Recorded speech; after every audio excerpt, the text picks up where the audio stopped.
Okay, I think we are live, so I'm gonna go back here. And now I'm gonna wait, because these are the first few seconds, probably no one's here yet, so yeah, don't mind me, I'm just being a little bit frustrated, because for some reason Streamlabs doesn't like me whenever I try to start a stream. Like, I just had to restart my tablet and had to fiddle around with the audio. So right now I'm not even sure if it's recording audio or not, so we're gonna find out. That's gonna be interesting. Anyways, yeah, I'm just gonna keep talking to myself until I know that it worked or not. I love to do that. Okay, although I think we should be live. Hopefully, fingers crossed. 10 minutes late, but yeah, technical issues. I cannot wait to have my PC back and I will be able to stream like properly, even with the potato internet, so I am excited about that. Hello, okay, I can see people in the chat. Hello, Blaze for Christ. Hey, Sunny saying Ice Prince Art saying hello. Savage Beard, oh, it's working. Yes, it is working. God, it was so frustrating.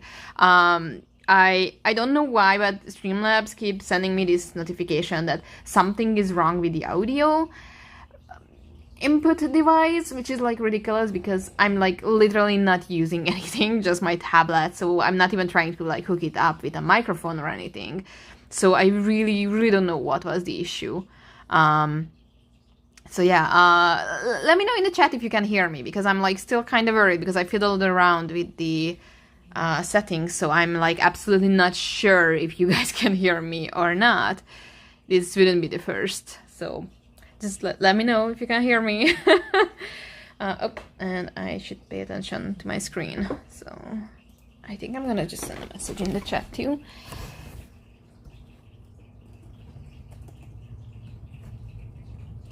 Okay, Ice Prince saying I can hear you loud and clear. Okay, perfect, awesome. Thank you for the feedback. That is so important, because yeah, I literally have no idea what I'm doing whenever it comes to streaming. Like, or at least I think I'm a little bit better when it comes to streaming from a PC, but whenever I do this from my tablet, which right now is my only option, it's always just a mess, and yeah, it's just weird. Like, obviously I'm not saying you're not supposed to stream from a tablet, but like definitely not the ideal platform for this. So yeah. Anyway, hello and welcome. I'm super happy to see you guys here, and I'm very excited to be back with live streams. I wanted to do streams in February too. Like, I wanted to stay on the proper schedule, but February ended up being like super busy and hectic. Like, it started out like really great and fun.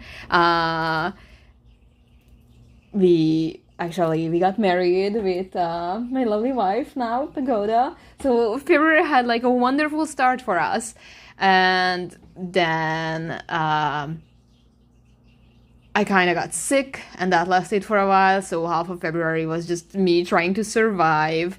So that was bad, and then everything started to kind of fall apart with my mental health and all. So I had to step back a little bit to make sure I can deal with things.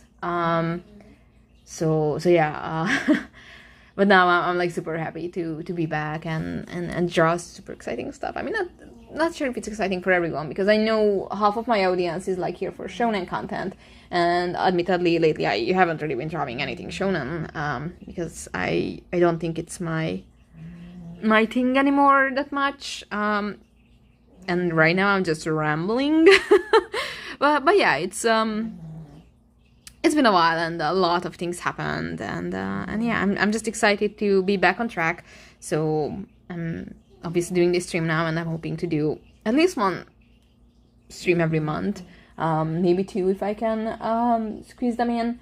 And of course, proper videos are coming back. I actually have 2 videos that are like half edited already. I just need to finish up, but once again, it's been kind of tricky to just edit things on my tablet. Like, I'm honestly, I'm so impressed with people who can just like edit videos on their phones and all. Like, how are y'all doing it? Like, I've been struggling all the time whenever it comes to just doing things on my tablet. So yeah. Anyway, I think I will wait a minute or two just to catch up on the chat and for people to possibly join us if they still want to. Like, this stream was a very, very last minute notification. Like, normally I like to at least give the heads up about streams at least like 2 days in advance. Right now, I don't think I even gave like a 24-hour notice. But at the same time, I kind of lost track of the events of this week. And then I was just like, oh my god, I wanted to live stream on Friday, so might as well do it. So I'm really happy to see that y'all are still here. So thank you. Oh, good lord. I always forget about my stream screen. Can't English. Anyway, when XS saying hello, well, hello. Natalie Albert saying hi, Sunny. Hi, Natalie. It's nice to see you here. It's always so lovely to see the familiar. Well, I wanted to say faces, but not really faces because obviously I don't really know the faces, but like familiar usernames, familiar icons, and yeah, I'm always so grateful whenever I see returning people because. Yeah, that's just like, yeah, it's fun, and I'm happy that you guys are here. So, yeah, all right. So you can see the rules. Just a quick recap on everything. Obviously, I won't have my camera on because I don't think I have one. I mean, I know the tablet has one, but yeah. So yeah, this is just like a me talking kind of stream, and I will answer questions as we go. I probably will not be able to answer right away, but I will do my best to keep up with comments or questions whenever you have, and please keep the questions coming, otherwise I will just end up rambling here by myself. So so if you have any questions regarding drawing, comics, anything in general, questions regarding my stories, my series, books, Saturday, anything basically, just put a question in the comments and I'm super happy to answer anything basically. So yeah, anything I can answer, obviously. Likewise, if you're talking to someone else in the chat, like you're answering to another viewer, if you could like put an @ and their username, that will be very helpful for me because then I know that you guys are talking to each other and not necessarily to me, and that can be very helpful when I'm like hours behind on the comment section. So so yeah, and likewise, my internet is not the best, so there might be issues. I hope there won't be any, but we'll see. If there's anything like very bad going on, please let me know because I might not notice since I can only see the screen I'm drawing on and I have the text, the chat text open in a different screen, but I literally don't see my screen or the quality of the stream. So yeah, it's a little bit tricky. So yeah. Now that we got all of this the way, I'm gonna start drawing. I'm working on an illustration for one of the projects I'm working on. I'm actually working on like several things right now. I obviously, Saigami Volume 1 is already done. It's coming out in June. So that's done. More news to come for Saigami, possibly. I cannot share anything just yet, so you probably will see me work on Saigami in the future as well. Oh my goodness, Nora, you're snoring so loud. If you can hear snoring, that's just a little wheezy pug sleeping behind me. So yeah, there's that. And of course there are some other projects I'm doing basically as like a commissioned artist. So there possibly will be live streams based on those, depending on what I'm working on. Like I'm juggling several projects and gigs and all, so yeah. But right now, what I'm gonna be drawing is another new project that actually been in progress for a long while now, and it's a project where I'm the artist and the writer is actually my lovely wife, Pagoda. We're basically adapting one of her stories into a webtoon format, and I'm super excited about it. So yeah, I'm gonna be working on an illustration for that. I have several tabs open here and I don't know which one I'm needing. I think it's gonna be this one. Nope, this one. Yeah, I already have like a little bit of a rough draft started up here, so I'm gonna be working on this piece. This is just gonna be like an illustration / promotional piece, and yeah, I'm gonna be working on this. But before I start, I'm gonna catch up on the chat real quick. Jessica Homan saying, hi Sunny, hi Jessica, nice to see you here. Savage Bear saying, I hear the snoring and it reminds me of my dogs. Yeah, she can be very loud. She's tiny, but she's a little barrel, and she's very loud. So yeah, I'm sorry about that. You probably will get used to it. Like I'm already so used to it, but I know that if you're like seeing this stream for the first time, it might be a little bit of a weird background noise, but she's just sleeping. She's just a pug. That's all she does. Reaper Crossing, yo, well, hello, nice to see you here. Kermanatid saying, hey, yo, I'm probably pronouncing a few of the usernames wrong. I'm sorry about that. As you might know, English is not my first language, so yeah, I can't English most of the times. Drawinglive coming saying, hey, I made it. Hey, nice to see you here. Drill Hall saying, hey, well, hello. Bliss saying, little lion. Oh yeah, she's... we usually refer to her as more like a little piggy. but yeah, a little lion. That's a very cute way to put it. Sorry, I'm really bad at pronouncing names. Carl Manated saying no Discord. Right now there's none. There's been some tries of trying to, and that's something I really would like to do in the future, is like, you know, doing like proper chats with like Discord integration, but I probably have to wait for my PC to arrive, which is probably in April. Just call me Carl. Okay, thank you. Yeah, that makes it easier. And then I actually would like to have like group chat sort of live streams and have some fun. But right now I'm streaming from my tablet, and there's only as much as it can take. Like, it's already like a very potato setup.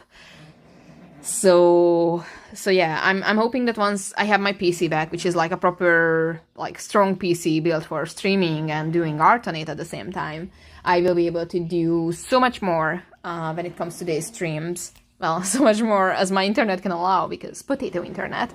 But yeah, until then, it's probably just gonna be text chat, sadly. But you know, there's the Discord server, which admittedly I'm not taking too good of a care, but I'm trying to come up. Like, I already have some other ideas for Discord and how we can make this more fun for the community as well. So I definitely would like to dive into that going forward.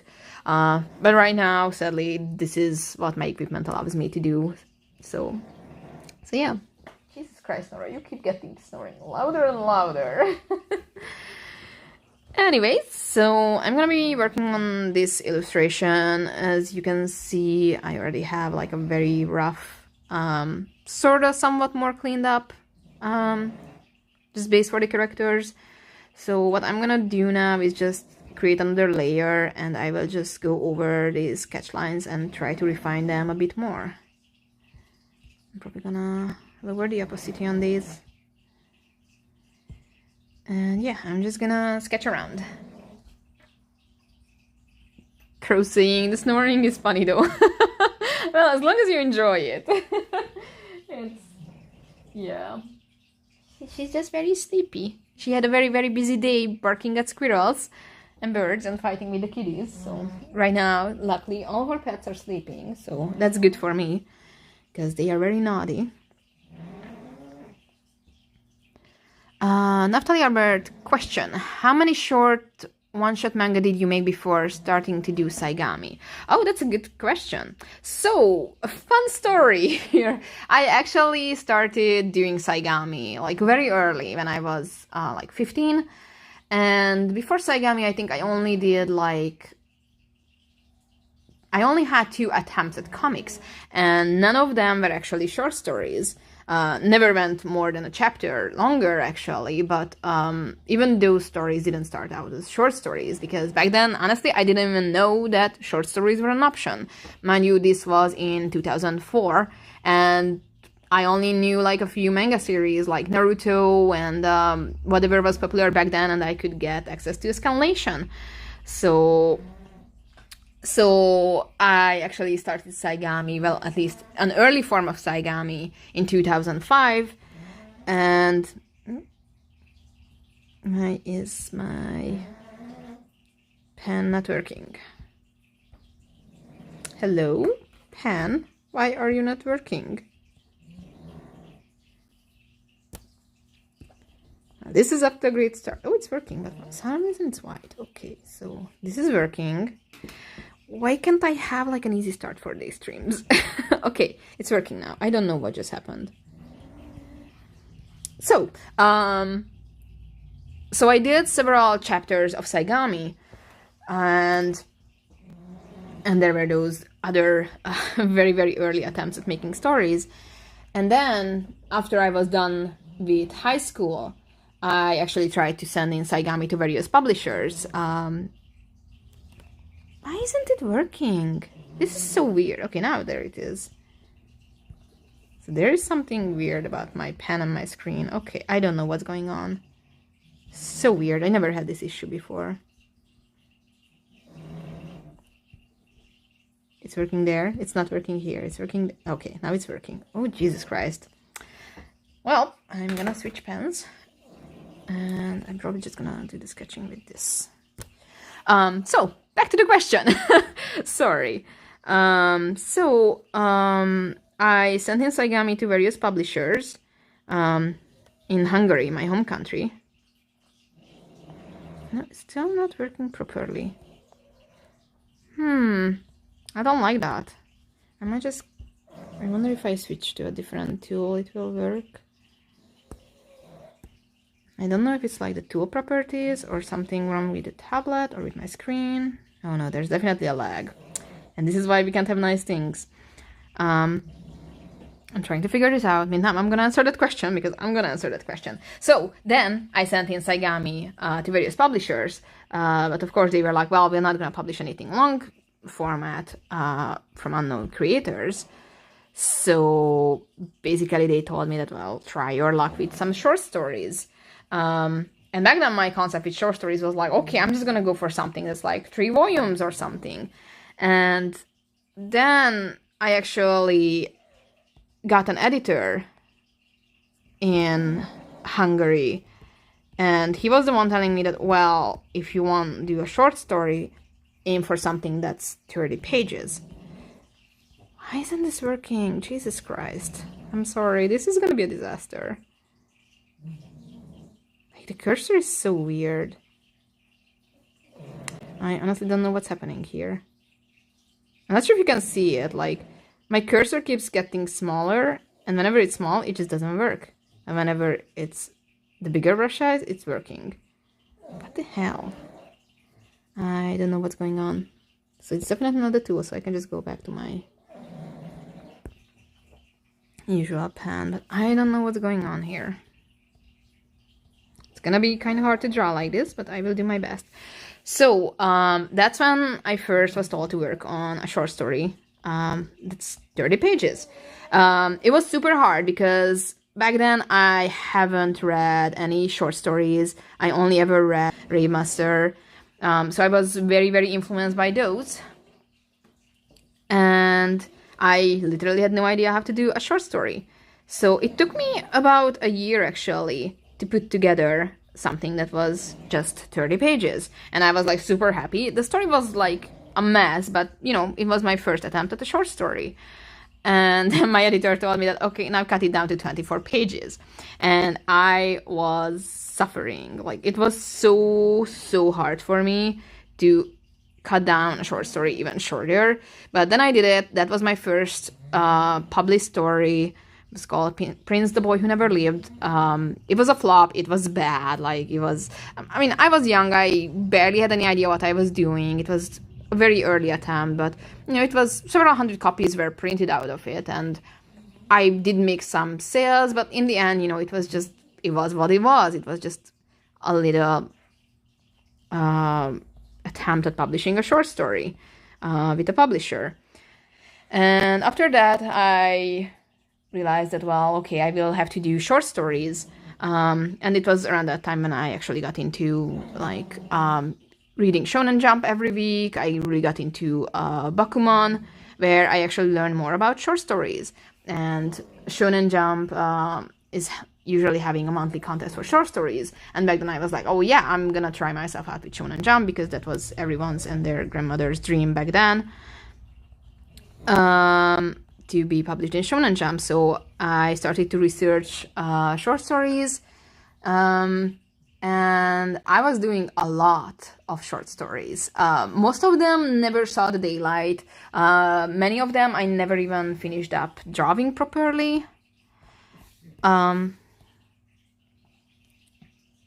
But the finished ones, there definitely was Prince, the first published short story. Then I had another short story published in a magazine called Cosplay Boy. That was a fun one. That was a gag series.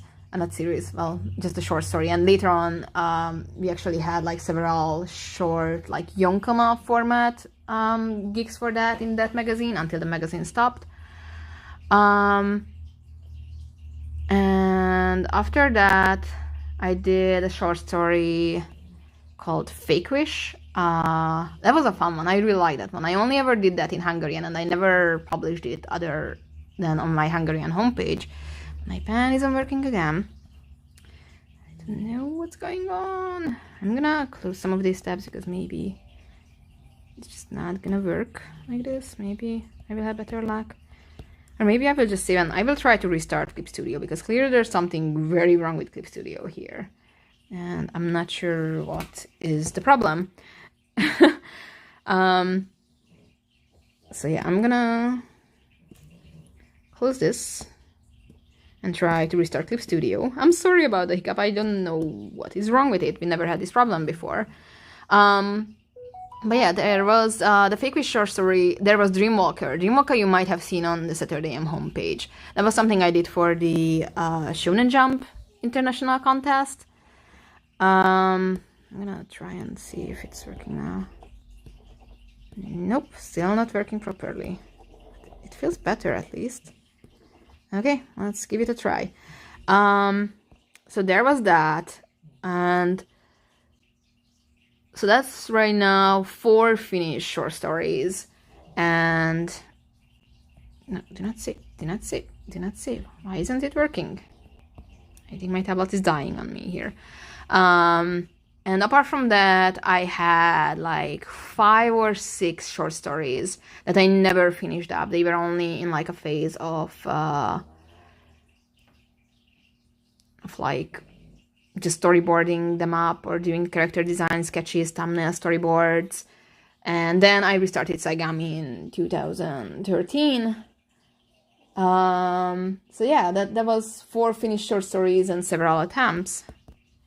And this isn't working for some reason. And after that, I did a couple short stories as like a commissioned artist for various writers and projects. Most of them I never showed online because, you know, I was just contracted to do the art for the short story. But yeah, I think I did, I don't know, at least 4 or 5 other short stories for various writers, and this is just okay. So I can drag it, but I cannot close it. That's weird. Do not save. Why isn't it working? I don't want to save. Okay, then save. Let me close it. Yeah. So anyway, I don't know what's going on here, but I'm gonna try and draw this. if I can. Jesus Christ. I wish I knew what was the problem, because I never had this issue before. I kind of wonder if like pairing my pen will help. We'll see. I'm so sorry about this. I know you're here to see me draw, and I'm just struggling right now. In the meantime, I'm gonna catch up with the comments. I'm sorry. So Grimhan is saying, hello, the snoring is adorable. Well, I'm happy you like it. Rocketman Art, is there still going to be a volume 3 of Saigami? Possibly. I cannot answer anything regarding that just yet. Volume 1 is definitely happening. It's I don't want to charge it. No, it's still not working. Yes, I want to open it. Let me open it. Why isn't it like it's not even reacting to touch? But yeah, I cannot give you any information, but you know, wink wink, possibly.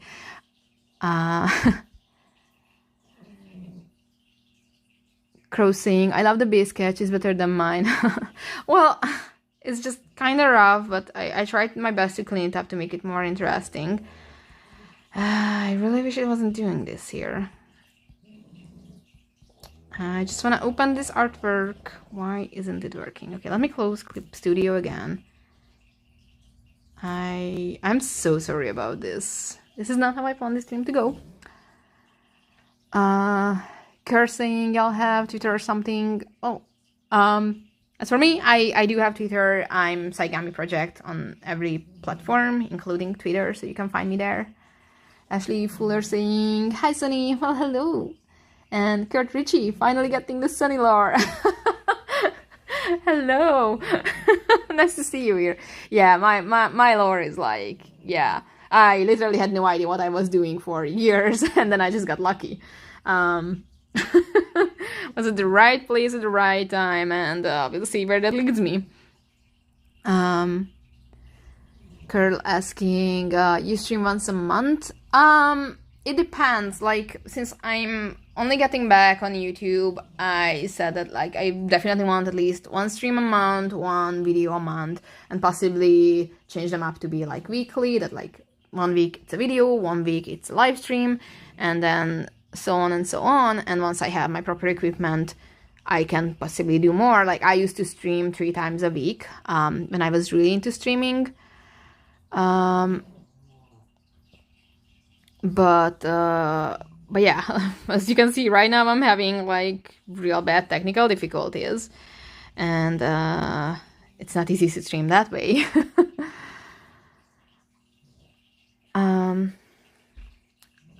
Why isn't it working? Yes, I would like to open it. Can I just hit enter to start this? Okay, at least I could open it up, but my pen... Okay, now it's working. Okay, we're gonna try this. I'm not giving up. We're gonna try this. It might be more of a Q&A kind of stream today, but yeah. Meantime, there's my wife. Pagoda saying, hi Sunny, maybe I'm watching you at work. Maybe. Maybe you should be working. You know, just maybe.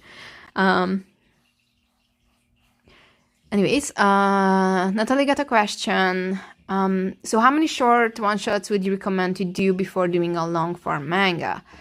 That honestly really depends. One, definitely. Like, I honestly recommend to everyone to do at least one short story. But the more the better, probably. I think I learned a lot from short stories, and I think I needed at least like 2 or 3 to like actually realize that, oh damn, there are so many things that I had a misconception about, or there are things I can do better, and it really did benefit me with my series. That was one of the reasons I restarted Saigami, because during my short story attempts, I learned so much, not just when it comes to art and like tricks and tips, but also for storytelling on how to keep a chapter the right length, how to work with like a set boundary when it comes to pages or length. So it definitely did help me to do the short stories. So I would say do at least one finished short story, like start to finish it, drawing it, make it a proper short story. And after that, you might want to start a longer series. But what you can also do is you can do like test runs. What I did was I just come up with a short story and I don't finish drawing it because that will be time consuming. But at the same time, I did thumbnail it, I did sketch up everything. So it was just like a sketch short story, but it still was a really, really great practice for me to grow as a storyteller and as a comic artist. Because in the end, whenever you just ink your comic and just finish, to me, that's always just like that's just the tedious part. The actual hardest part, at least to me, and in my opinion, when it comes to manga, is actually coming up with the story and executing how to adapt the story in the comic format. And this can apply to even, traditional Western comics, manga style, webtoon, anything. Because in my personal opinion, the visual storytelling is the hardest part when it comes to manga or comics in general, or any form of comics, honestly. So short stories are really great practice for that. And while you're doing it, you're also improving as an artist. So you literally got nothing to lose with short stories. Not to mention, it will paint a better picture of you as an artist, a comic artist, if you actually have something finished in your portfolio. Because I'm gonna be real with you, no matter where you go, no one will take you seriously if you just walk in that, hey, I'm a comic artist, I never actually drew a comic, but I have this idea for this 700 chapter long story. No one will take you seriously, no matter where you go, sadly. But if your portfolio has like, well, there are these short comics, and they don't have to be like manga one-shot size. Like it can be just, something that's like 5-10 pages. But you have something in your portfolio that you can actually show that, yeah, I did this short story for this, for that. And that already shows that you know what you're doing, you can finish a project, and that you're a little bit more flexible than the people who just jump right into long stories and they just chase that sort of misconception that that's how you do this. And I don't want to like speak in any other way about anyone, because I know there are so many creators who start doing their long stories right from the bat. I did that too, but there's so much benefit when it comes to short stories for you as a visual storyteller, and as well for the career path if you're wanting to do this as an actual career, regardless of what kind of comic style you're going for.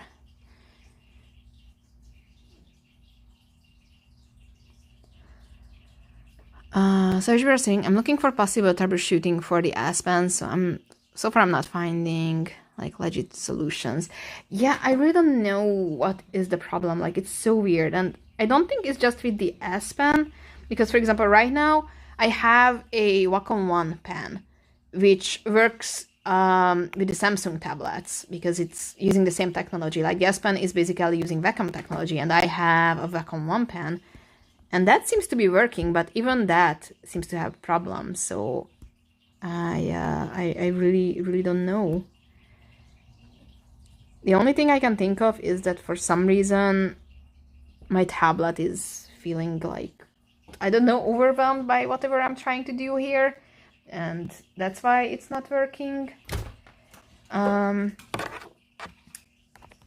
yeah, we never had this issue before. So this is kind of weird.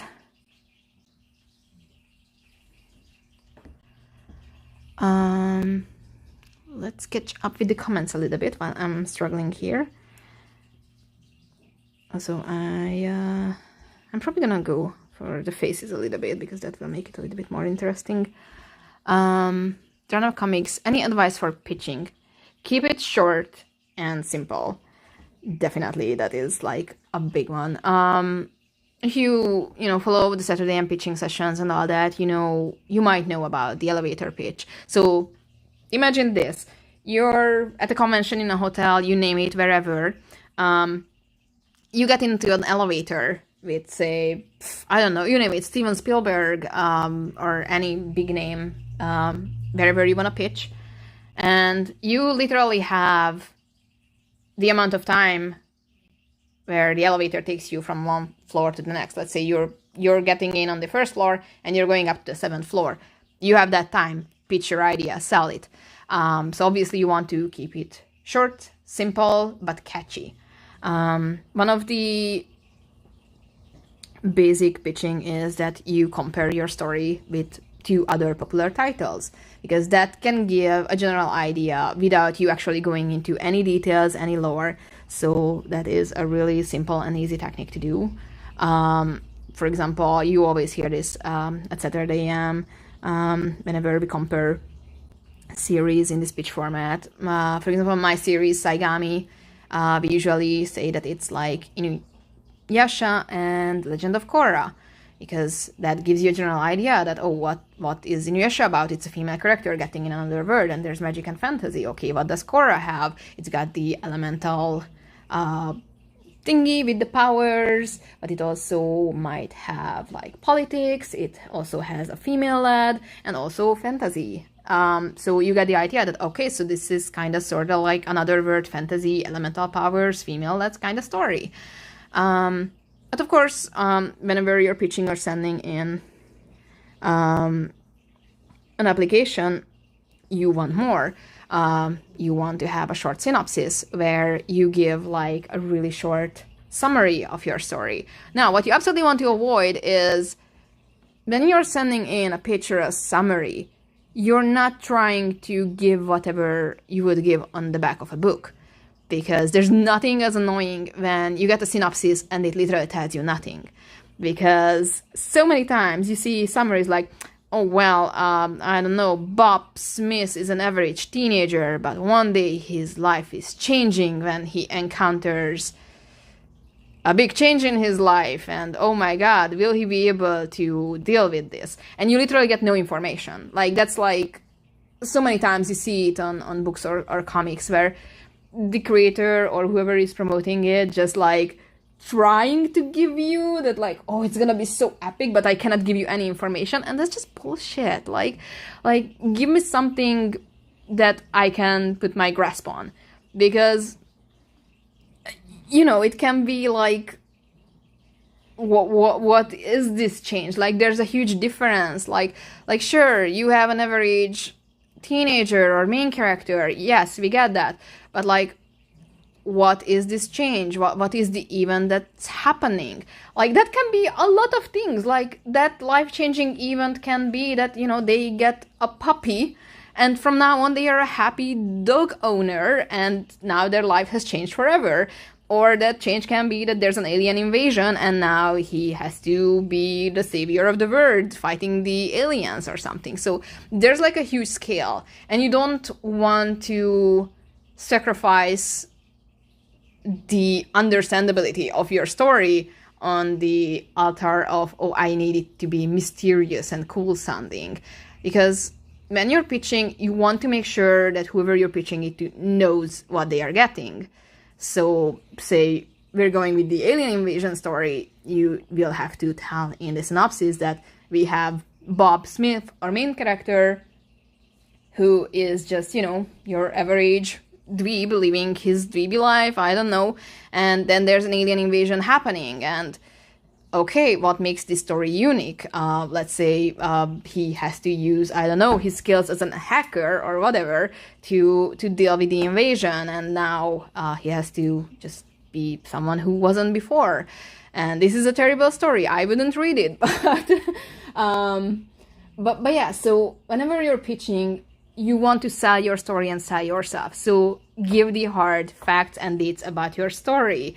Don't pitch it with a question, or don't pitch it with the oh, just something happening, it's mysterious, it's cool, it's unexpected, it's epic, because you want to sell the idea, just like a product, because in the end it's businessy, so you have to give the details in that 1 to 3 sentence. And of course, then comes the longer synopsis of the story, where you will give the details that, okay, in this story, this is what happens, like thematically, this is the beginning, this is the conflict, this is the solution, this and that happens in this story.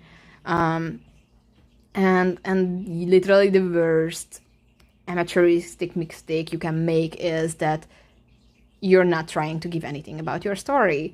There are people who are like, well, I don't want to spoil anything, and that's not how it works. Like, sure, don't spoil your big twist, but you have to give something, otherwise you won't grab people, because you're always competing. Like, there are thousands, literally millions of other IPs out there competing for people's attention, and it's just so easy that, like, you know, you start out with something, it's not interesting, you just switch to the next show, the next comic, the next series.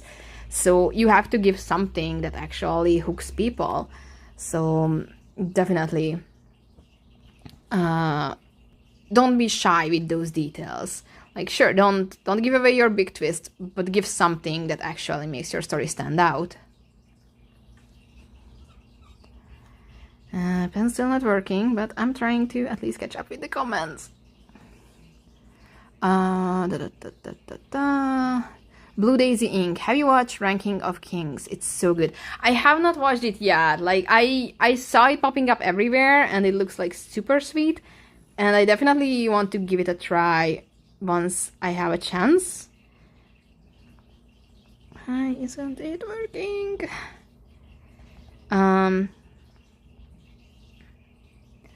But yeah, I only heard good things about it, so I'm excited about it.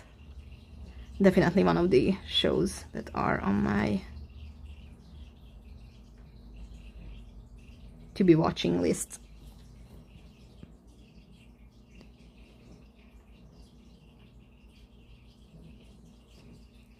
Kurt saying, generally taking a lot from this. Feel like a lot of this applies to pitching in general. Yeah. Like, you know, it doesn't really matter what you're doing. Like, the idea is that whenever you're pitching, you have to sell yourself and what you can provide. Obviously, my experience lies in the comic field. But yeah. If you were to pitch like a series idea for a show or a movie, or a novel, yeah, you just want to make sure that you generate interest, whatever you're doing there, and they know that what they are getting if they are choosing you or your story. Isn't this working? Oh, this is so frustrating. Like, I wish I knew. Like, sometimes it works, but only with lines I'm starting from the bottom, so that's so weird. I really don't know what's going on. But at least I'm hoping that you guys are enjoying the Q&A. I'm trying to give useful advice here by not being able to draw, so yay. Ice Prince R, do you have any tips for making better art-related content on YouTube? Well, in general, I would just say that don't try to be something you're not. Because there are so many times when I see, or at least I saw, I haven't really been up to date with YouTube lately, but so many times I saw creators who are trying to do like a tutorial or a content just because it's a popular thing or they think it's a popular thing, but they do lack the expertise in that field, or they are not really giving anything useful. Like, basically, you don't want to give bad advice or make yourself look like, well, I'm just doing this content because this is the popular or clickbaity or what you think it will work, because you will just come across as preachy and not really professional. But if you're creating content with the right mindset, like, say, content you actually do enjoy, content you want to share with the people. As long as your heart is in the right place, you can't really go wrong with that. But whenever it comes to, say, speed drawings or drawing challenges, just do something that you have fun with. Like, don't do it because you think that will generate you the views, because that will burn you out pretty quick. And people can tell the difference. Like, just because you draw something that you think it's popular, but your heart isn't really in it, it will show on the video as well.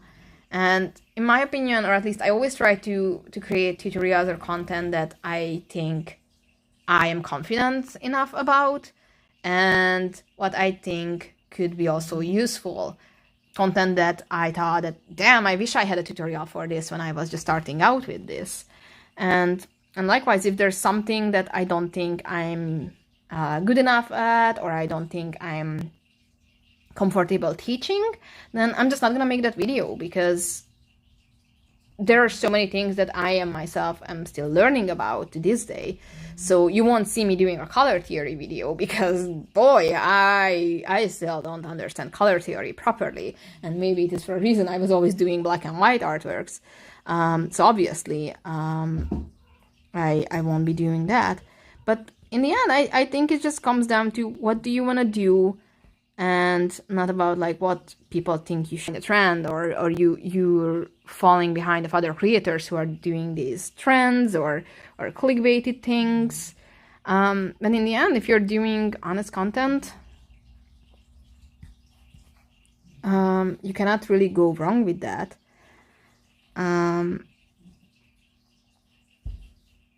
there was something I wanted to say, but I completely forgot about it. Damn. What was it? Yeah, just focus on making honest content, and yeah, not just, there's like one very big name artist that comes to my mind, and his videos are like absolutely not honest, and it's just like about the sensation, and it's kind of sad because, they started out like a normal, just artistic kid who was doing videos, and that was like wholesome to see.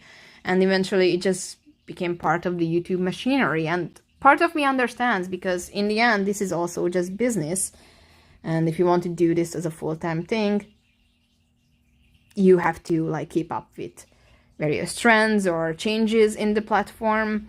But I think when it comes to art YouTube, it's a little bit different. And honestly, I don't even know where art YouTube is going, because in the end, nowadays, almost everything has at least one tutorial video. So you can't really be bringing anything newish to that table, because there's a tutorial for this, a tutorial for that. So what can you do? You can still show things in your own way, because, say there might be 500 tutorials on how to do a certain things, but maybe I'm doing things a little bit different, or maybe people will think that seeing it from my perspective or seeing it my way is more suiting for them than seeing it from someone else. So yeah, there's always constant change, but as long as you're coming from an honest point and perspective, bringing honest content to the table, I don't think you can go wrong with that.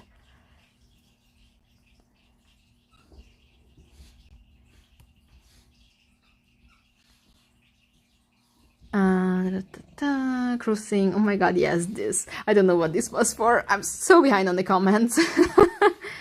So I'm trying to fiddle around here. This is so weird. Why does it keep switching over to the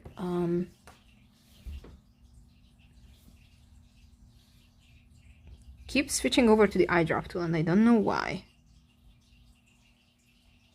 I kind of wonder if that's the issue, but why is it the issue? I'm gonna charge my S Pen for a little bit, because I don't think that affects anything, because the charging of the S Pen is only for the Bluetooth features. But maybe that will help. I don't know. Like right now it kind of feels like there's something stuck, or I really don't know. Can I at least save? Okay, I could save. So I'm just gonna quickly catch up on the comments. I'm sorry for those of you who came here for the drawing. This is really hard, but yeah. So comments. Naftali saying, thank you, Sunny. I do want to make creating manga and illustration my career. I'm just trying to start small because my longer form manga is 96 pages. I mean, 96 pages is not too bad if that's all of the story. I mean, if that's only a chapter, yeah, that's a long one. But, you know, sometimes what creators do, they just go for like a 1-volume story, which can be like a longer short story. There's nothing wrong with that. There are 1-volume stories that are great. Right now I'm looking at my shelf. There's a 1-volume story called The God's Lie. And that's just a single volume, like it's 200-ish pages, maybe even less. And that's like a story in its own, and it's gorgeous. It's a really good story, and I really like that. Or recently there was, what was the title? Look Back, I think, from the creator of Chainsaw Man. And that was also just a short story that in the end they did fit in a single volume. And that was like a fantastic short story. Of course, you know, if you keep it shorter, like, you know, under 30 pages or not more than 50 pages at least, that gives you an easier goal to complete. And I also think that it is very important that you, especially when you're starting out, pick goals that you can complete, because you need that mental gratification that, oh, I can actually do this, I have something that I finished. Plus, once again, it will look good on your portfolio if you have something finished. So, you know, maybe try to do something way shorter than 96 pages at first. But once you have like a little bit more experience and you tested out things, 96 pages is actually like a pretty good length for a story.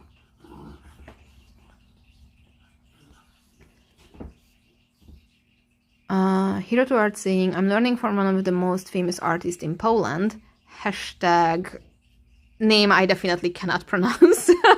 And I bought her all drawing courses, and she always says that people who want to draw manga have to learn the realistic. What do you think? As someone who never learned realistic, I beg to differ. Honestly, learning foundations, yes, that is important. You need to understand a level of anatomy, you need to understand perspectives, shading, how fabrics works. So there are a lot of basics that come from like general art studies that, yes, you need those because those will benefit you. But when it comes to like drawing realistic, I don't draw realistic. I know several other artists who are doing comics and manga, and they don't do realistic because in the end, comics is like a cartoonified, caricaturish way to draw. And of course, I know there are many who are like, oh, you need to learn the rules before you can bend them. And to a certain degree, yes. You see it often with people who only ever draw manga or anime style, that they usually are having a worse time improving and learning like proper anatomy and things like that. But you don't necessarily need it. Like, you know, you can enroll into an anatomy class and you can learn how to draw like a skeleton and all the muscles and all. Yeah, that will definitely benefit you, but it's not 100% necessary, because you can, especially nowadays, like you can literally learn everything online, and there are so many resources that you can use to help you out when it comes to references, online figure drawing, using 3D models, and so on and so on. So I don't necessarily agree with her, because in the end, you're not trying to draw realistic. It's like if I was saying that if you want to learn how to color digitally, you first need to learn how to paint with acrylics. No, that's not true, because that's like a different medium. And the same, if you want to work in a caricaturistic style, like comics or cartoons, animation, you don't need to master realistic art. you need the foundations of the basics, yes, but you don't have to learn realistic.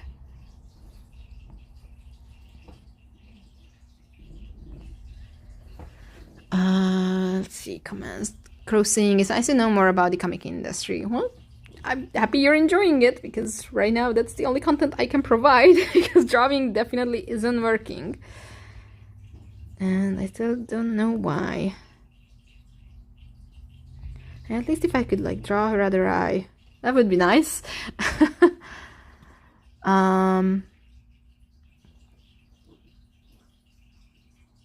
Drawn up coming. I've been getting a slight issue from my computer when I'm live on Twitch. Not sure what it is. Yeah, like I know that like streaming is like very demanding, but I never had this issue before. And at least the tablet is like in a good shape, like, so I really don't know what is the problem. I never had this before. And it's just weird that it keeps switching to the eyedropper tool for some reason. So I really don't understand what's going on. And honestly, it kind of feels like in certain areas of the screen it's not working if I'm trying to start out there. So absolutely not sure what's going on, but I'm just gonna try to get as much done as I can like this. And yeah, I'm just gonna keep answering questions. Savage Beer saying, anytime I have someone ask me what my story is about, I get flustered, but I try my best to explain. Yeah, like, you know, it can be overwhelming. Like, I remember when I was starting out and someone asked, like, what's your stories about? And I'm like, oh, God, I cannot tell you in short, because I was having all sorts of jumbled ideas of what the story is, and it was just such a big epic in my mind in the beginning. But, you know, you don't need to give all the deets. You just need to give something, like the bare bone of the story. Like, if you look at popular series, like, let's take, say, One Piece.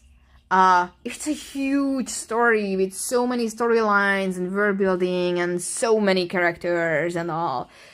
And yeah, if you think at that, it can be overwhelming to tell all about that. But in the end, what is the story about? Oh, it's in a fantasy world where there are pirates and people are trying to find this treasure, the One Piece, and crazy things happen. So, shh, come on, stop that. You might hear barking, because guess what? There are cars outside just driving by our house, and that upsets Mr. Emmett.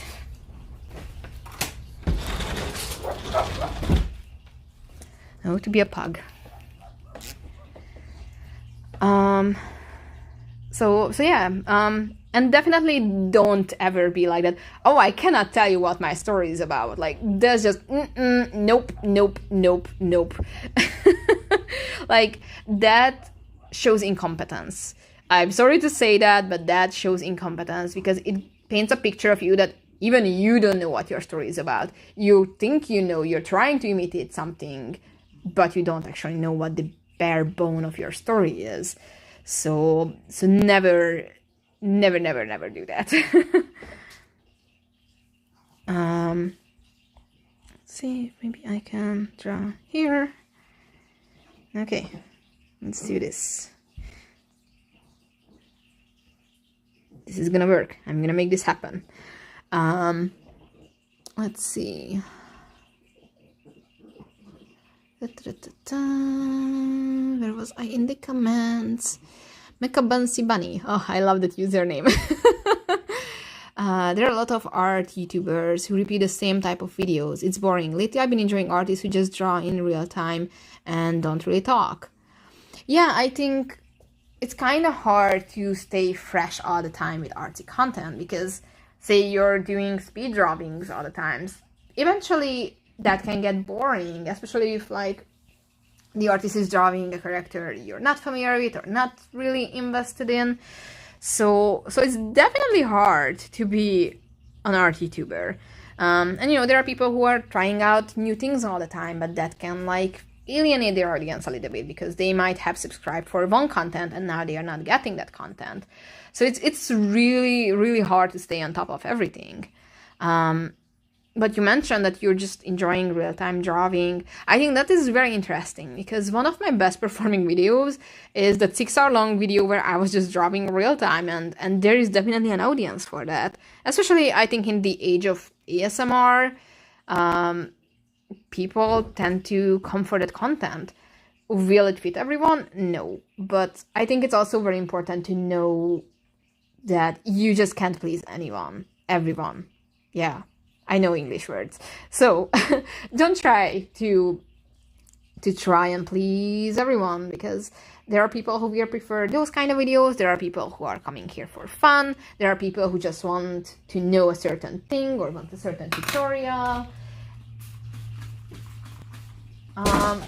So yeah, it's hard, but in my honest opinion, as much it worth, coming from a YouTube artist who's not that active, yeah, just keep doing content that you enjoy, and there will be always people who will connect with that kind of content. And of course, if you want to try new things, just try out new things and you will see, you know, it might work, it might not work. It's always worth experimenting with. Naftali is saying, yeah, that's what I like most art YouTubers who do differently with their tutorials. Yep. Crossing. Okay, I have a very specific question. Could the 3-chapter saga still count as a short story? Oh yeah, absolutely. Of course, you know, it depends on what is people preference for short stories. I honestly would call anything a short story as long as it's like can fit in a single volume. Now, of course, it depends, like, what is counted as a short story in like the Western comics, where usually an issue is like 40, 50, 60 pages. Will that count as a short story there? I'm not sure. But when we look at like the manga kind of style or manga inspired publication, then yeah, I would say anything that's only a certain number of chapters and still could fit into like a volume of 200, 250, maybe 300-ish pages, that is still a short story. Now, if it's like several volumes, which we saw a lot with like original English language manga, you know, they were like 2, 3 volumes, 5 volumes maybe, that's a short series. So once you're like in that area, you will be a short series. But when it's just like 3 chapters and it can fit in a volume, I would still call it a short story. Not a one shot, but a short story. Why is it giving me the eyedropper? There's nothing turned on here, so I absolutely have no idea. Genre of comics. What do you go to when you're low on motivation, when you've been drawing continuously? For me, the second I think of Bakuman, I get a shot of energy.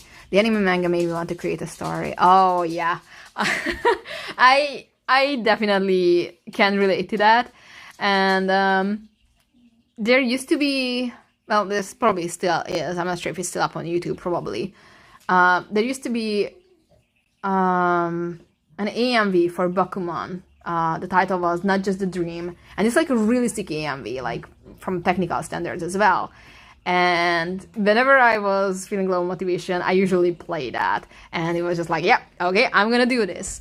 But of course, one thing I always keep reminding, especially younger creators or people who are like not necessarily experienced in the field, if you want to do this in the long run, you have to learn to function without motivation. Because motivation and inspiration... Hey, kitty, I would like to get off of the stove. There you go. I'm sorry. Naughty boys. So, back on track. Motivation and inspiration are temporary and very, very, very fleeting things. So in the end, if you want to do this professionally, or even just as a part-time, but you want to do it in the long run, you need to learn how to work with discipline only, which is, I know, might be scary or boring sounding or not as fun as you think, but there's only as far as you can go with like that spark of inspiration and motivation. And we see that so many times that content creators just start out, there's so much excitement and hype because it's always so exciting in the beginning. You're creating something new, you're creating these new cool characters, you're starting the story, and it's so cool. And then a year go by, you're not getting as much interaction as you think. Maybe you're reaching a point in the story where it's like a transitional part. You just finished an exciting stuff, and getting to the next exciting stuff will take time. And your motivation just starts to slowly decrease, and suddenly it's not fun to do it anymore. So what you're gonna do? You can either try and channel that fun factor again, and if you can do that, that's great. But at the same time, there will be going forward more and more and more times when it's just not fun anymore. And sadly, burnout is very real in this industry. Especially once you have something signed up, something in the contracts, you just have to keep delivering. And yeah, it might be that you're in like a completely, absolutely worst place for it in your mental space. Your head isn't in the game. You really don't feel like doing it, but you still have to do it, and that can be super hard. And I did videos before on burnout, and I definitely plan to do more about this kind of struggle, because in the end it's struggle. And I know that, you know, I'm super happy to be a comic artist, and I'm super happy to do this full time. But at the same time, I would be lying if I said that it's not hard sometimes. And I know it can be like giving the wrong picture that, oh, I'm not even enjoying this and I'm not appreciating where I am or where I got. But it is what it is. Like, they might say that, oh, if you're doing what you love, you don't have to work a day. But in the end, it's still a job. And yes, there are so many things that I absolutely love to draw, and many times, most of the times, I'm lucky enough to say that, yeah, it doesn't feel like work because I'm doing what I love. But there will come times when you might be working on things that you don't love, or you have to do things in a way that you don't agree with, and you don't really have a choice. And that can be super toxic, and it's just gonna be hard. And in those cases, you just have to brace yourself and work it out with discipline, because in the end, discipline is there. It won't let you down. It will get the job done, and discipline can get you to a place where it's gonna be fun again. While motivation, inspiration, it just won't do it. Emmett, please. I'm trying to give a serious pep talk here. And you're ruining my moment. Yes, even if you're cute. With your cute little head tilts. Settle down, buddy. So yeah, it's it is what it is. And you know, like I said, there were so many things that I always used to do that. Yeah, I'm like always, whenever I'm sitting down to draw, I start with the very same song, because that starts me with a routine. And that is also something that really can help you, setting up a routine. And some other times you just really need to find something that you can enjoy about whatever you're doing. You know, for some it's maybe creating some new characters, starting a new story, doing some fan art that you enjoy, or, you know, just challenging yourself. It is different for everyone, because, you know, we're all different in the end, and what might work for one person might not work for the other. But if you want to do this in the long run, I think you have to face the reality that there will be so many times when you won't find the motivation or the inspiration, and you still have to deal with it. How are you going to do it? And you better be prepared for that. And if you can think about what can help you and what works, just keep those methods up, and yeah, you just have to get the job done.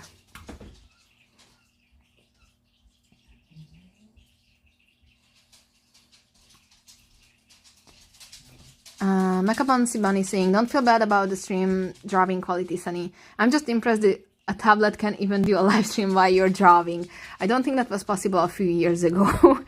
yeah, that's true. Like, I know I wouldn't be able to stream from my laptop either. Now I have a really high-end tablet, or at least, funnily enough, this was like Samsung highest-end tablet until just this month. It's like the leading model last year. But suddenly, now that they have a new tablet out on the market, suddenly mine stopped working. So I'm being sus here, Samsung. I'm not gonna lie. This is very, very sus. But suddenly it's just like, nope, I'm not gonna work. But it did work before, so yeah.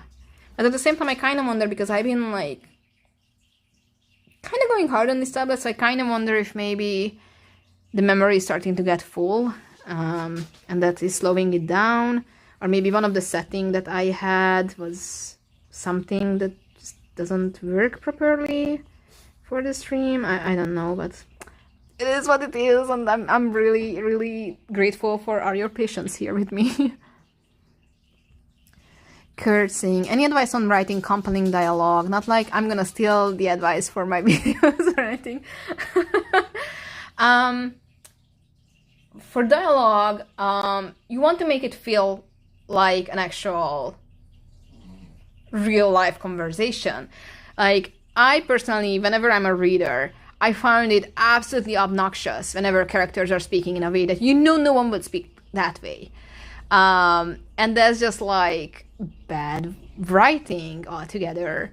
I personally like to do things in a way that, maybe my characters have like a certain speech patterns, and I know that, oh well, if I have this sentence, 3 of my different characters will say that sentence in 3 different ways.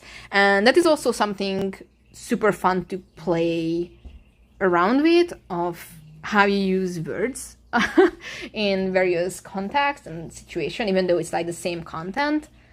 And yeah, that, as a story creator and in comics, I like to play around with that, even with like different accents. As much as I can play around with English accents, because obviously I'm not an expert at that as someone who's not a native English speaker, but I got a lot of help in that from my editor. So that was something. But in the end, you want dialogue to be easy to read, easy to comprehend. Like, you don't want it to feel like it's dragging or it's using words just for the sake of using complex and difficult words, unless that's what you're going for, if the situation requires it.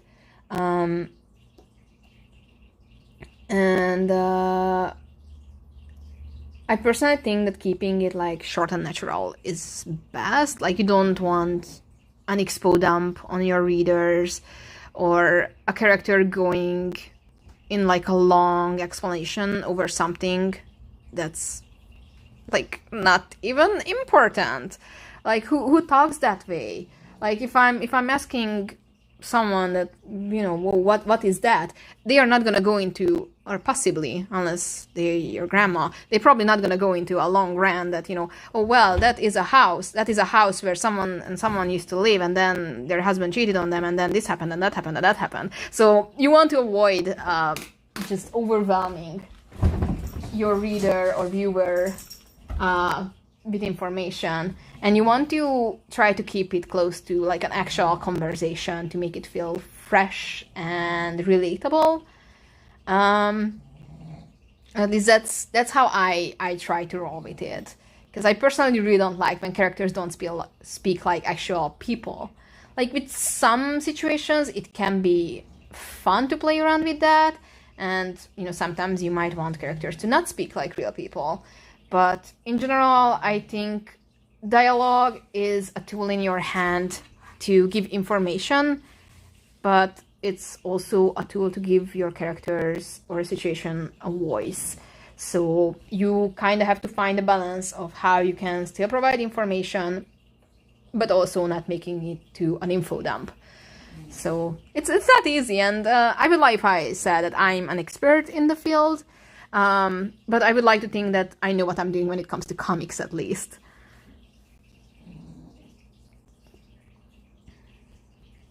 Macabon Simon is saying, I admit I watch you rewatch your 6-hour workday video pretty often. Oh my god, that's amazing. Maybe I will do like one more video like that, because there's so much that changed ever since I did that one. So that will be fun. And I often have 6 hours workday, so yeah, maybe I will do that. It will be fun to do it like a live stream, but it definitely won't be able to, so or at least not anytime soon, but we'll see. So that could be fun.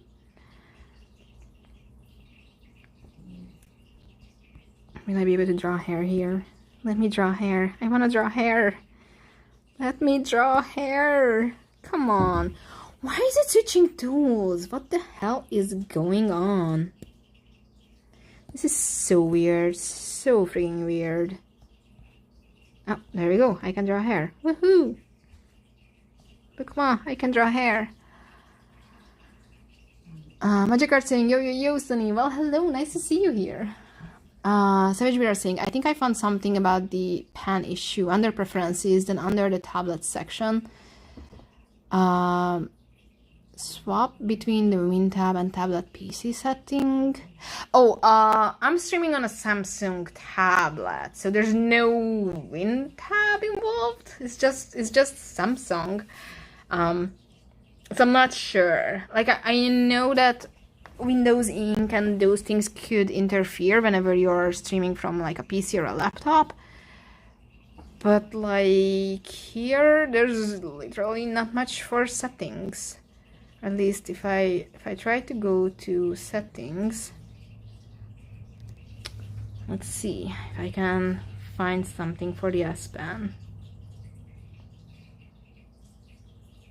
I don't even know where to find it. Well, but then again, I'm not even drawing with an S Pen right now, so what the hell is going on? I don't know. I'm just gonna try, but thank you very much for your help. I really appreciate it. I'm leaning towards more that it might be just the tablet is like lagging too hard because of the stream and whatever. I kind of wonder if I lower the resolution, although normally I can work on bigger file size, but maybe because I started this file up as a 600 dpi, and that might be a bit too big, so I kind of wonder if the RAM is a little bit lagging here because of that or something. I don't know. We'll give it a try. Shh, Emmett, buddy, settle down. Settle down. Please, settle down.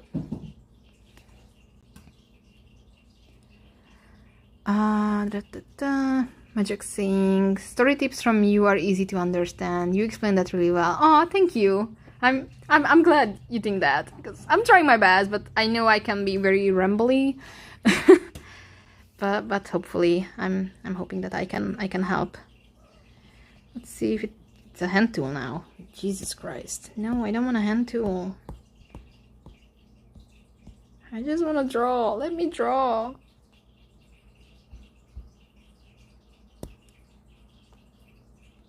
Ooh, it's so pixelated. That's oof. Anyway, but it still lets me sketch, so we're gonna roll with it for now. Right, discipline is key and passion is what drives you to finish. Yep, pretty much. Drawn Up Comics, please do more videos on the burnout aspect. I want to know what to expect. I'm usually a strong-headed, disciplined individual, but I never turned my passion into a job and felt negative about it. All right, yeah, I'm planning to do that. As someone who turned their dreams and passion and hobby into a job and definitely isn't always happy about it, I think I could say a lot about it. And I feel like I definitely can give good advice on what to do and what not to do. And especially there are mistakes that I made, and I I would love other creators to avoid those mistakes that I walked into. Drawinglive Comic saying, I'm really interested in the lifestyle that comes with being a comic creator. I hope I get in the mag with my pitch this year, aiming for PM position. Seinen. Well, good luck with that. Emmett, excuse me, sir. No, you cannot be on my lap right now. I hope you can hear it. He is a drama queen. Okay. No, you cannot be on my lap right now. Oh, he's gonna be there anyway. Okay, so we are taking a break from drawing to pet the dog. He says hi to all. Meet Emmett. I would love to turn on my camera, but he's a very, very naughty pug who's very excited to be on my lap. Yes, well, he said. Anyway, I'm just gonna keep up with the comments while he gets his afternoon portion of being on my lap. Really? Oh, wow. Tell me about it. And I hope that someone who's just joining in just can hear the wheezing and doesn't get the bad idea, but like, anyways.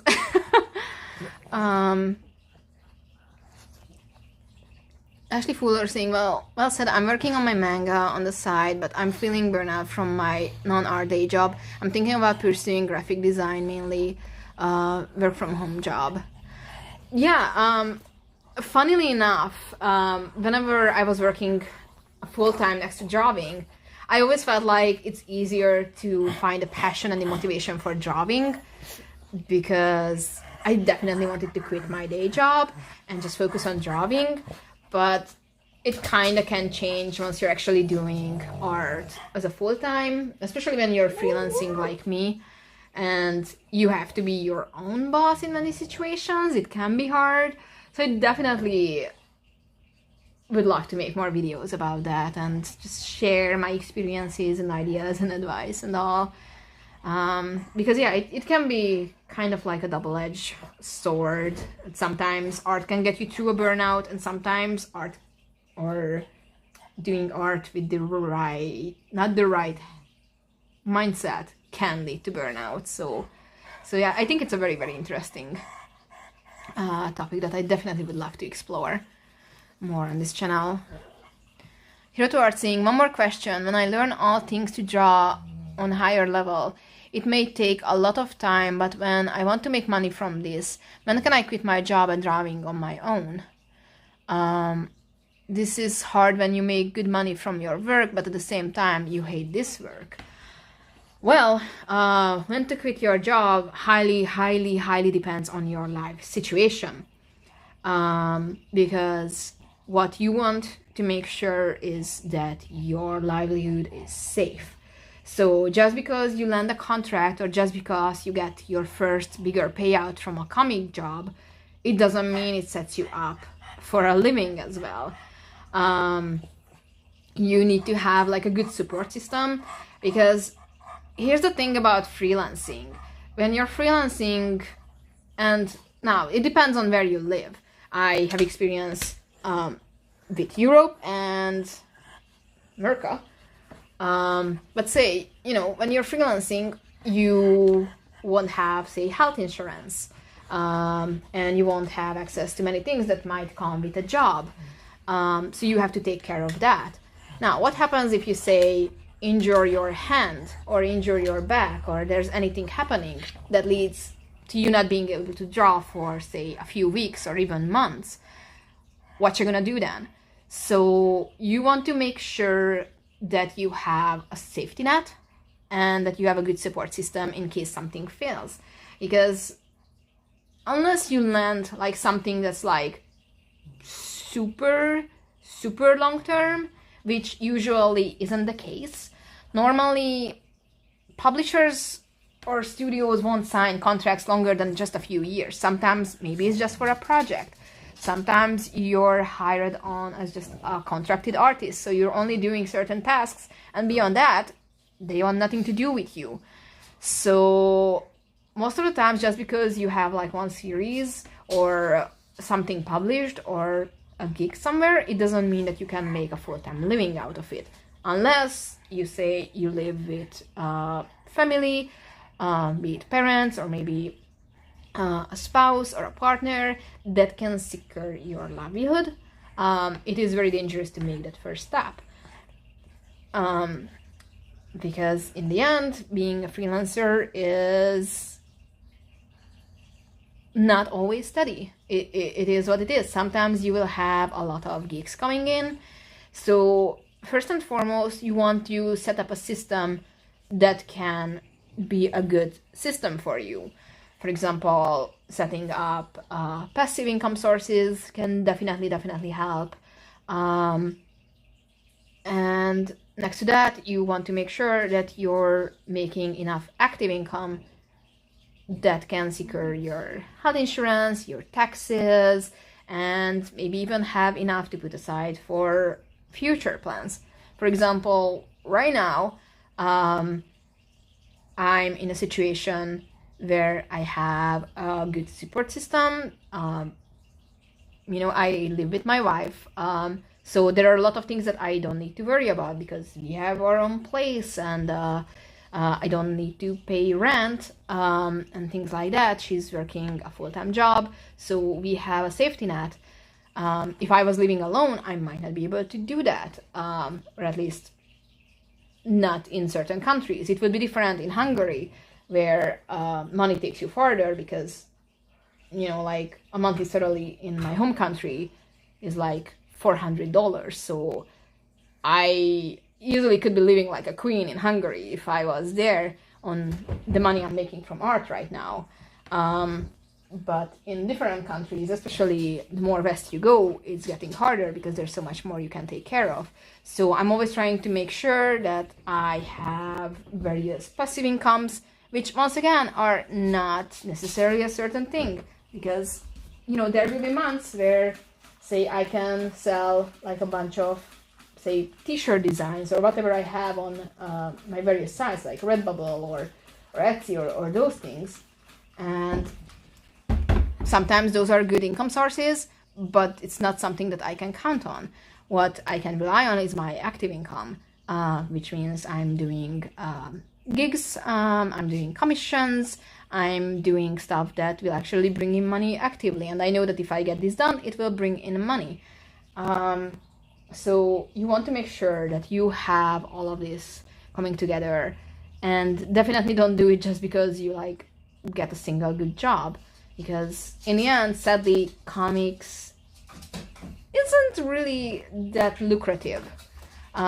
Sure, once you have several books and you can get a good passive income from the royalties, or that you will be getting money from a new volume coming out every year, and here I'm meaning good money, which probably won't be the case, especially when you're first starting out. Obviously I can't share numbers, but let's just say that what I'm getting for a book, that wouldn't last me for the amount of work it takes. Say, drawing an entire volume, say I can do it in 6 months. The money I'm getting for the book won't match up with 6 months worth of salary, because that's just how it works. So you definitely have to make sure that you're at a good place if you want to quit your job and do this only.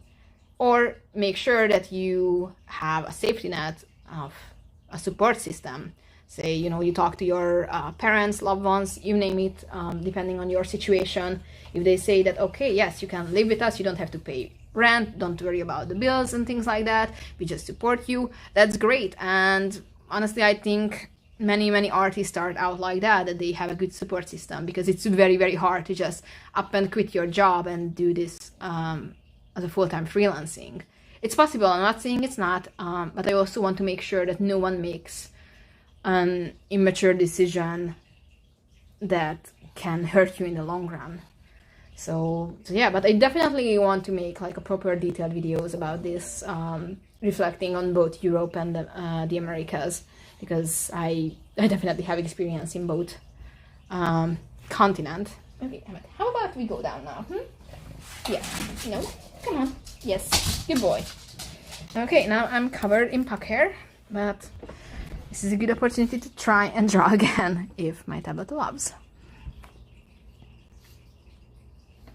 Magic card saying, don't quit your job until you make just as much or more with your art to live the lifestyle. Yep, that's the short version. I could have just said that, but I love to ramble. Plus, I think it's also important that people need to understand that once you make as much steadily, because that's where it's at. Because, you know, sometimes I have a good gig and say, I just landed a contract that brought me in, say, $3,000. But how long will $3,000 take me? Not for that long. It can take me a long while in Hungary. It can last me several months.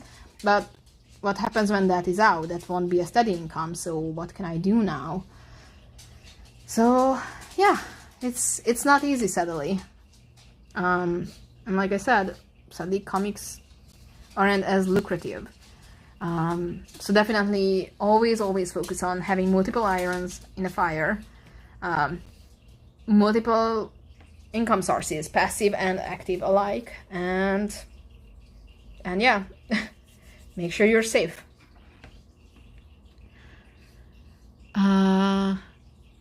Christine, tell him I said hi. Hey Emma, people are saying hi to you.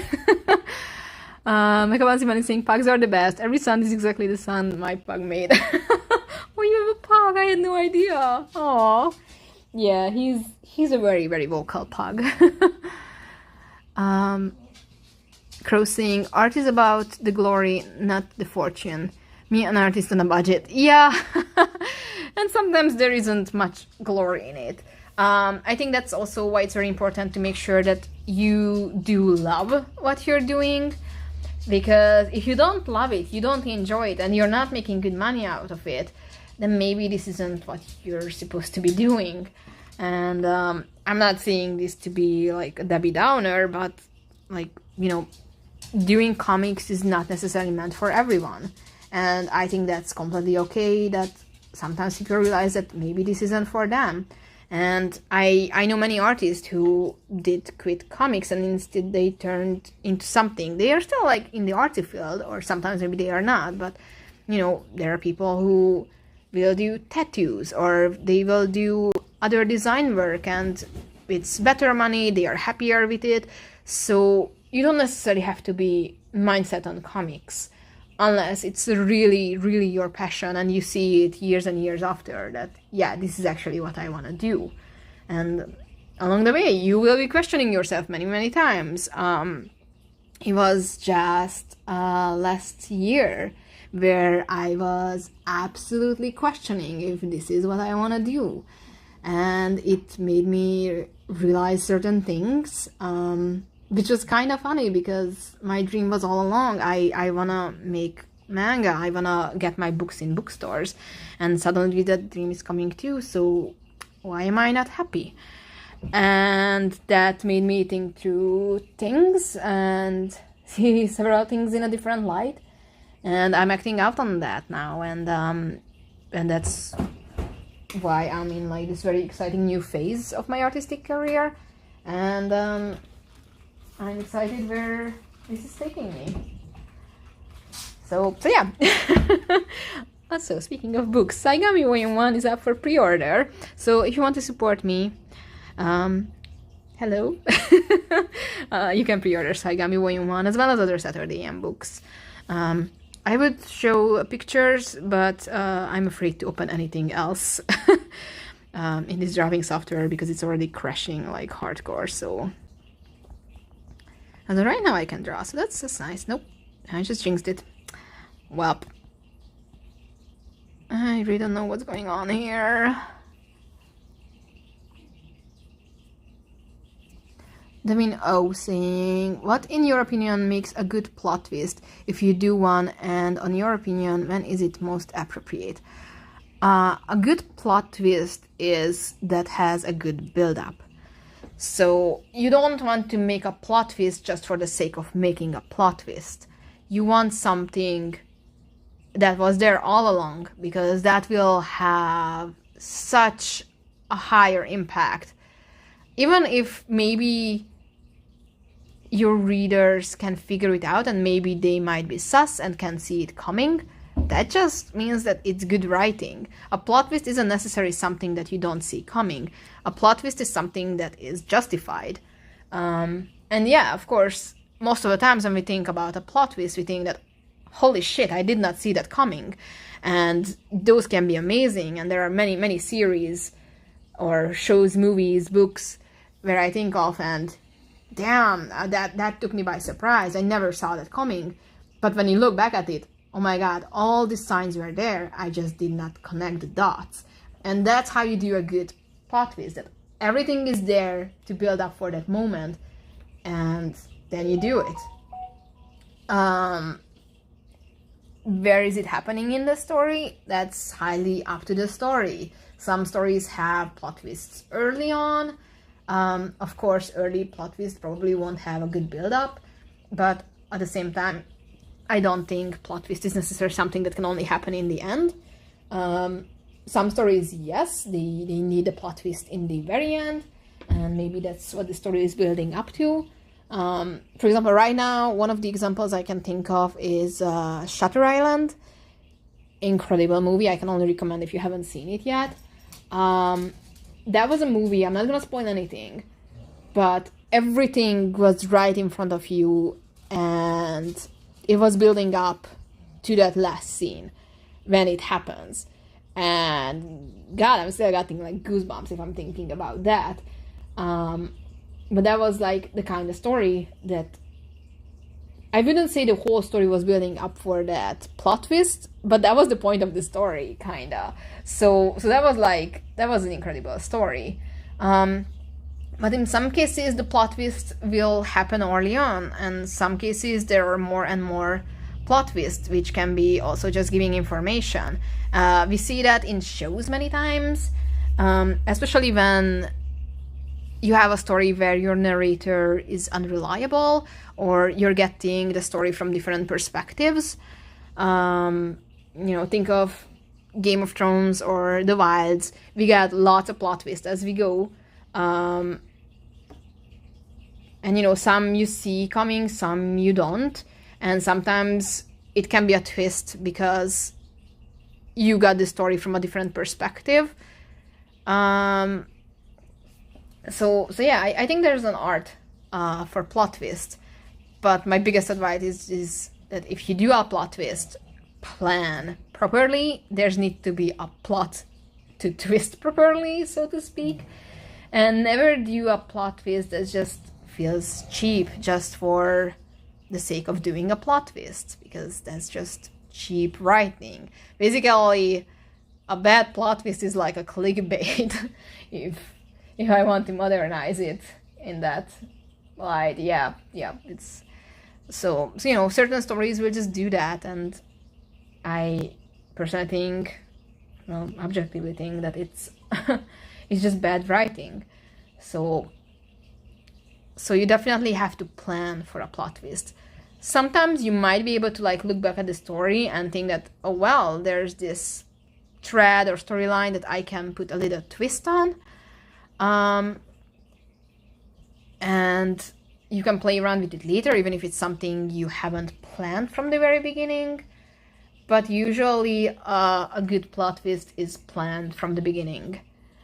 And you just hint the little dots as you go with the story.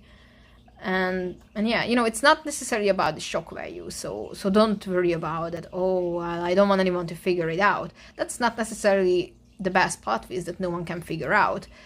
The best plot twist is that was there all along. And I especially like to watch stories or read or you name it, stories that have a good plot twist, and I love to watch it again or read it again.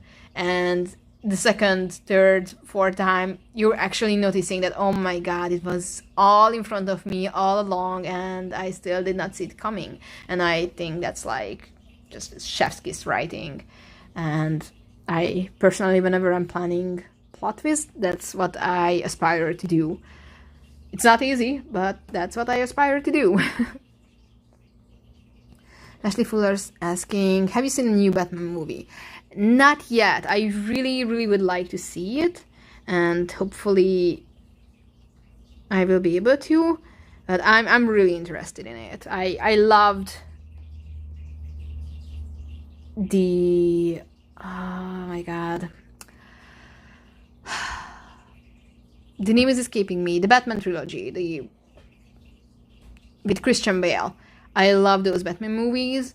I really didn't like anything afterwards, like, you know, Justice League and all that. So yeah, Ben Affleck Batman never really did it for me. But I'm super excited about the new Batman movie. Like, even from the trailer, like, yeah, damn, yeah, Team Edward for that, absolutely.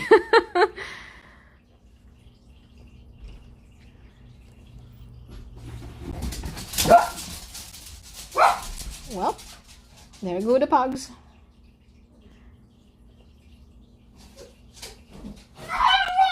I hope you guys can hear that.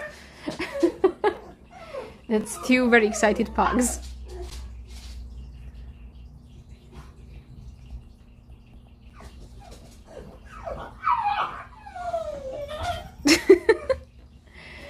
God, I can only hope you can. I can only hope you can hear this. They are ridiculous right now. Hello, baby. He's not screaming yet. Not yet. There he goes.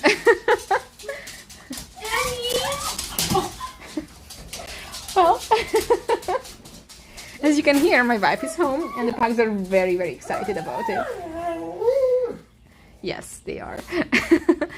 Saying the new Batman movie is really good. Yeah, I can only hear like good things about it, so I'm like super excited to see it. I'm not sure if I was able to see it in theaters, but once it's up for like streaming or something, I definitely wanna check it out. Can I save it, please? Okay, saving worked. That's something. That's a start. Natalie asking for publishing. Did you on self-publishing first, or this Saturday I'm find you first? I was published in Hungary before. So my very first publication was with a Hungarian publisher, and that was the short story I mentioned in the beginning. So basically the story for that was I kind of ran into an editor online, just at the forum. Like, it was just a manga drawing forum. And someone was like, well, you know, I know something about publishing, so if you want me to review your stuff, just reach out to me. So I messaged the man, hoping that, oh, maybe, you know, he's an editor or something. And it turned out that he was actually, in fact, the president of the Association of Hungarian Comic Publishers. So I, like, legit found the biggest man in comic publishing of Hungary. So that was fun. So he thought that there's potential in my art, and he told me that, you know, do a 30-page short story and I can help you get hooked up with various publishers. So once I got the pitch together and the short story sample pages and all, my stuff was sent out to various Hungarian publishers, and there was one publisher who was like, yeah, okay, sure, we can publish it in a few hundred copies. Of course, since it was just like a small, like, pamphlet kind of story, it never went to like book retail. That was, oh, thank you. It was you know, sold at like all events, conventions, wherever this publisher was at. So it was a smaller distribution. That's how I got my first story. And after that, I was published in an anime magazine. I think it was even called Anime Fan, or this guy, I don't even remember the magazine, but there was this magazine that was like a proper retail, like it was in bookstores, newsstands, everywhere, and I had a short story published there, and after that I was working with them on like short comic strips for the next year or so, I think. And then sadly that magazine stopped publication, and it was after that I decided, well, okay, I'm gonna try it in English. and that's when I started to upload Saigami on back then Manga Magazine or Ink Blazers, for those of you who still remember it. And that's where I found out about Saturday AM, and then I pitched for Saturday AM, and here we are. So yeah, it was, I actually never self-published before Saturday AM. So technically, because I never had to go the way where, you know, you have to get the funds for your own project and get it out with your own money, because I got those publishers in Hungary. But yeah, I have now more experience with self-publishing than before Saturday AM, of course. But yeah, there's also, that's how I got to Saturday AM.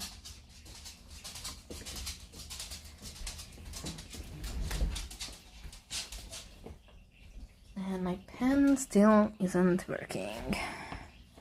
Well, this is probably the least progress I made during the stream. Like, I was hoping to like finish up sketching this and get to inking, maybe even finish inking. So this is kind of sad, and I definitely have to figure out what's the problem here. Because I was so hyped to be back at live streaming and live drawing, and now this.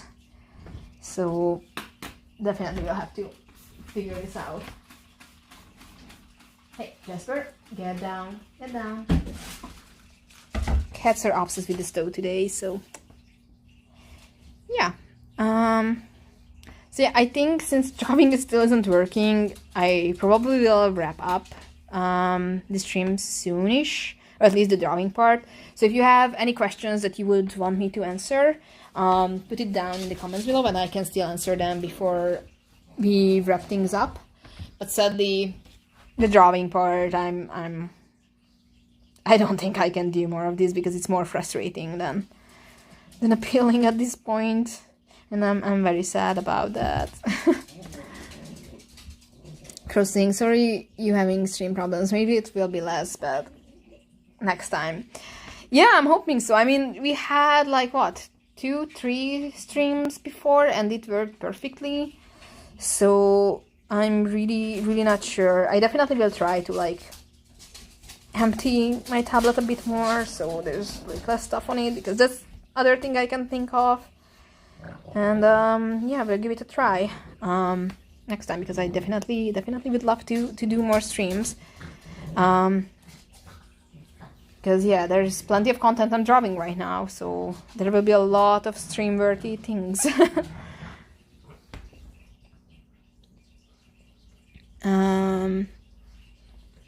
Natalie saying, would you say to find a small publisher in your area before going to a bigger publisher like Saturday AM? I mean, it's always worth a try. Smaller publishers who are having a more niche audience, or might not have big resources, can be a really great starting point. So I can only definitely recommend that, yeah, you give it a shot. Like, you literally have nothing to lose. So yeah, give it a try. You never want to settle for just one thing. Like, sure, you know, you can settle for one thing, like, you know, I want to get published at Marvel, and you like strategically build your portfolio and career towards that. But in the end, comic industry is not too steady, so you definitely want to give yourself as many chances as possible, because you never know what will work out and what won't. So definitely, if you have places where you can try, go for it. Like, don't just wait for the one publisher. So definitely. Ashley Fuller saying, did you update Clip Studio or tablet? I don't think I did, unless it was doing like an update while I was asleep. But I will have to look into that, because I kind of wonder if there was maybe an update. I'm kind of leaning towards that there might be an update that I might have missed, because I know that Samsung just rolled out the new phones and the new tablets. Like, there's the newer version of this one now. So I kind of wonder if there's an update that I missed, and or maybe an update that happened and that's why we're having this problem. I definitely will try to troubleshoot this one. I just really didn't want to do it while we're streaming, because that would be embarrassing to show how much I don't understand what I'm doing with these devices. so yeah, yeah. Anyway, at least I can show that these characters are for this new project. I'm working on one of the new projects. And, oh, no, this isn't that file. Okay, I wanted to show at least the final designs, because those were only revealed on Patreon so far, so I will try to see if I can open that. Okay. So these were the characters I was trying to draw all along. So yeah, these are the two main characters. I'm very excited to draw more of them, and I was really hoping to draw them today. It just didn't work out, so this was sad. Crow's asking, are you gonna upload the new project as a webcomic? Yes, the new project is a webcomic. It's the colored scrolling format, webtoon webcomic format, so it will be up on Webtoon, Tapastic, maybe some places, I don't know, and definitely early access on Patreon. So yeah, that's super excited about it. I already have about half of the first episode finished. I'm not gonna show that because it goes on Patreon first. Plus I will only start uploading the actual episodes once we have the first 3 episodes finished and a little bit more of a buffer. It's already a finished story, so we know the whole story. It's already written, everything. Those of you who are familiar with Pagoda's writing might even know what we're doing here. Wink, wink. So yeah, this is it. These are the characters, and super excited. And of course, while we're in... Emmet, come on, Papa. Stop that. Those are cars. We're working at cars. Yes, cars. No, we're not going into the car. Don't get excited. So, so yeah, I'm gonna post more things while we're still in pre-production and all that. So, of course, there's way more behind the scene content. I really can't English anymore. On my Patreon, but I will also make posts regarding everything, and yeah, so this will be like a very public project. No NDAs here. I'm super happy about that, that's for sure. And yeah, of course, it's gonna be free to read on all of these sites, and if you want more content and you want to support us, there's gonna be Patreon for that. So yeah, this is our little love child. And I'm very excited about this project. Like, I know I always been like very gung-ho about manga and just doing the traditional comic format, but oh my god, guys, I love drawing webtoon format. Like, it's insane. Like, it was absolutely what got me out of the biggest like burnout I ever been in, and I'm so super happy about it. And I think it will really show once you can see the episodes for this story, because it really is like a pure passion project, and I'm super excited, super happy about it, and I can't wait for you all to see and read it, because it's gonna be so good, and also very gay, you know, like, surprise. So yeah, saying, Emmet, wanna go out? Let's go out, buddy. Let's go. Yeah, take this attitude outside. Crossing, I also love the character designs. Oh, thank you. I'm pretty happy about them. Because you're saying fingers crossed for next time. Yeah, I will try to figure this out, and God, I hope it will work out. So we are saying, I definitely want to try the webcomic style for my story. I did it for my short story, but I paneled it roughly. Yeah, I think there's definitely a learning curve for webtoon, but I honestly feel like it grants you more freedom than manga paneling. So yeah, but I probably will cover this in a video where I will compare my experiences with manga and webtoon format, because boy, we need to talk about that. Like, Jesus Christ, I wish I had known these things before. So yeah, I definitely want to do more content about this. So yeah, in the meantime, I'm gonna end this stream soon. Thank you very much, everyone who joined me today despite the technical difficulties. I hope you guys had a good time. I was super happy to be back, and I always am so grateful to see all of you come back to these streams, and even the new